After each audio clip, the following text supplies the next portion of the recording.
आज हम बात करने वाले हैं एक ऐसे ग्लोबल स्कैंडल की जो सिर्फ अमेरिका तक लिमिटेड नहीं है। ये केस है Jeffrey Epstein sex trafficking scandal, जिसके नए डॉक्यूमेंट्स और फोटोग्राफ्स पब्लिक डोमेन में रिलीज हुए हैं 19 दिसंबर को, मतलब आज। डेमोक्रेटिक लॉ मेकर्स ने 68 न्यू फोटोग्राफ्स रिलीज किए हैं, जिसमें बिल गेट्स, प्रिंस एंड्रू, नोम चोम्स्की, स्टीव बैंनन जैसे पावरफुल ग्लोबल फिगर्स दिख रहे हैं। दोस्तों, सबसे पहली और सबसे इम्पोर्टेंट बात, फोटो में दिखना क्राइम प्रूव होना नहीं होता, नाम आना गिल्ट नहीं होता। लेकिन जब बात आती है पावर, इन्फ्लुएंस और एक्सप्लॉइटेशन की, तो क्वेश्चन उठाना नॉर्मल है। और आज की वीडियो में हम सिर्फ एक सवाल पूछ रहे हैं, अगर कल को एपिस्टन फाइल्स में किसी इंडियन पॉलिटिकल लीडर का नाम आता है, इवन हाइपोथेटिकली, तो इंडिया पर क्या इम्पैक्ट पड़ने वाला है। दोस्तों, इस वीडियो में हम कोई एलिगेशन नहीं, कोई प्रोपेगेंडा नहीं, सिर्फ फैक्ट्स, लीगल प्रोसेस और लॉजिकल फीचर्स एनालिसिस करने वाले हैं। तो चलिए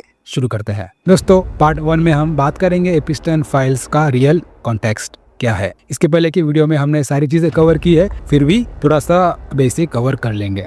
जेफरी एपिस्टन एक कन्विक्टेड सेक्स ऑफेंडर था, जिसका network ultra rich elites, politicians, academics, royals तक फैला हुआ था। यूएस लॉ के अंडर इन्वेस्टिगेटिव डॉक्यूमेंट्स को पब्लिक करना मैंडेटरी बनाया गया। विक्टिम्स के statements, flights logs, photographs, contacts disclose हुए हैं। इम्पोर्टेंट क्लैरिफिकेशन, एपिस्टन के साथ फोटो होना इनलीगल नहीं। इनलीगल तब होता है जब क्राइम प्रूव हो। Court evidence, media speculation. दोस्तों, ये फाइल्स हिस्ट्री का सबसे बड़ा पावर अकाउंटेबिलिटी टेस्ट मानी जा रही है। अब बात करते हैं दोस्तों पार्ट 2 में ग्लोबल पावर सर्कल्स क्यों हिल गए हैं। जब आप देखते हो billionaires, royal family members, world policy influencers, तो नेचुरली ट्रस्ट सिस्टम शेक होता है। दोस्तों, ये सिर्फ सेक्स स्कैंडल नहीं है, ये पावर मिसयूज का स्कैंडल है। अमेरिका में कांग्रेसेशनल हियरिंग हो रही है, पब्लिक ट्रस्ट डिबेट हो रही है, मीडिया और जुडिशरी अलग अलग रोल्स प्ले कर रही है। दोस्तों, इसका इम्पैक्ट सिर्फ यूएस नहीं, पूरी दुनिया के डेमोक्रेटिक सिस्टम पर पड़ता है। अब बात करते हैं पार्ट 3 में। अब एक हाइपोथेटिकल सवाल, वेरी इंपॉर्टेंट। दोस्तों, अब हम एक थ्योरेटिकल सिनेरियो डिस्कस करते हैं, ये कोई क्लेम नहीं है। व्हाट इफ फ्यूचर में एपिस्टन फाइल्स में किसी इंडियन का नाम आता है? व्हाट इफ किसी इंडियन बिजनेस लीडर, डिप्लोमेट या इवन प्राइम मिनिस्टर का नाम हो? ये डिस्कशन अवेयरनेस के लिए है, एलिगेशन के लिए नहीं। दोस्तों, अब बात करते हैं पार्ट 4 में, अगर इंडियन नाम आता है, प्रोसेस क्या होगा। इंडिया एक कॉन्स्टिट्यूशनल डेमोक्रेसी है। अगर किसी भी इंडियन सिटीजन का नाम आता है, इंक्लूडिंग पीएम, नंबर 1 नाम आना, इन्वेस्टिगेशन स्टार्ट। नंबर 2 प्रूफ के बिना कोई एक्शन नहीं। नंबर 3 को डिसाइड करेगा, मीडिया नहीं। नंबर 4 इंटरनेशनल कोऑपरेशन होगा, MLAT, एक्स्ट्राडिशन, इंक्वायरी।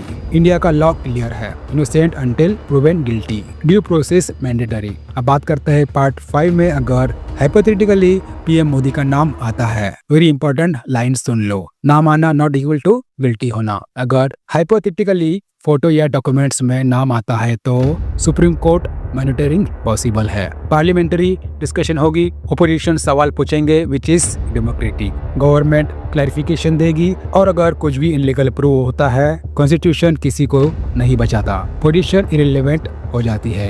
इंडिया में पीएमबी लॉ से ऊपर नहीं है। अब बात करते हैं पार्ट 6 में, इंडियन पॉलिटिक्स पर क्या इम्पैक्ट पड़ेगा। दोस्तों, शॉर्ट टर्म इम्पैक्ट है political instability, media trials, social media polarisation. Mid term impact क्या होगा? Trust crisis, electoral narrative change, international image scrutiny. अब बात करते हैं long term impact, stronger transparency laws, light accountability, public awareness.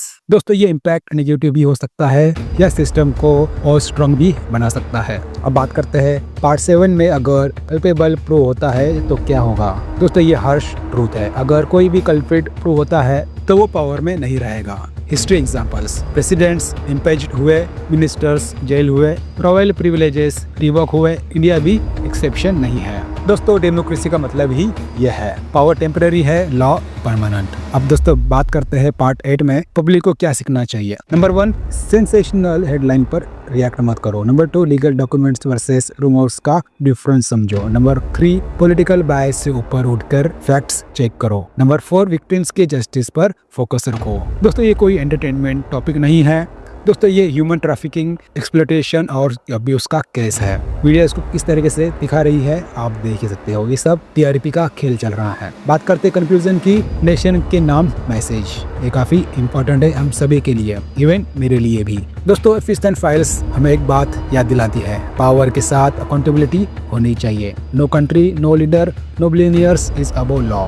दोस्तों India के लिए एक वार्निंग नहीं, ये एक अपॉर्चुनिटी है सिस्टम को और ट्रांसपेरेंट बनाने की। सच कभी भी अनकंफर्टेबल होता है, लेकिन डेमोक्रेसी में सच छुपाया नहीं जाता, फेस किया जाता है। अगर आप चाहते हो fact based analysis, no propaganda, no blind support और हेट, तो वीडियो को शेयर करो, कमेंट करो और चैनल को सब्सक्राइब करो, क्योंकि सच बोलना आज भी रिस्क है।